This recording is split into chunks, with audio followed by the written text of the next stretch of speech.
Parce que si c'était aussi simple que ça, tout le monde le ferait et tout le monde créerait son propre média. Non. Faire du journalisme entrepreneurial, dans mon cas en tout cas, ça a été aussi faire à côté d'autres choses que du journalisme, parfois plus rémunérateurs, qui permettaient d'acquérir de la trésorerie, d'acquérir du temps, pour pouvoir alors me consacrer parfois 3 mois, 6 mois, 1 an, 2 ans sur des projets spécifiques sur lesquels je pouvais alors mettre toute l'énergie et tous les moyens que je pouvais trouver pour y arriver. À partir de là, les médias deviennent des partenaires. J'ai plus à leur grappiller de l'argent pour pouvoir faire mon projet nécessairement. Je négocie plutôt de la visibilité, de l'accès à leur public captif.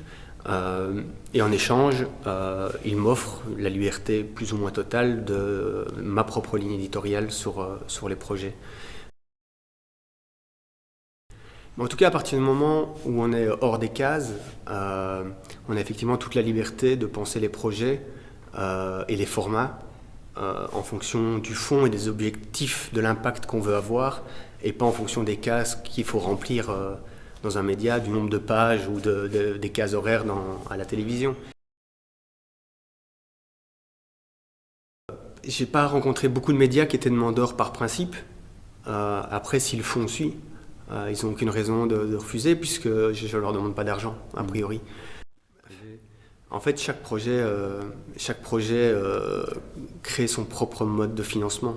En sortant des cases, ça permet à la fois, ça nous place dans une position un peu difficile où on ne répond vraiment à aucun critère, et en même temps, ça nous permet d'aller chercher des fonds du côté du journalisme, parfois du côté de l'art, du cinéma par exemple, cinéma documentaire, parfois du côté de l'associatif. Voilà, il y a moyen de combiner, aller taper à la porte d'un ministère, il y a des fondations, voilà, il y a 1000 façons de financer un projet, il n'y en a aucune qui est simple, mais quand le projet est bon et qu'on est convaincu et convaincant, en général ça passe.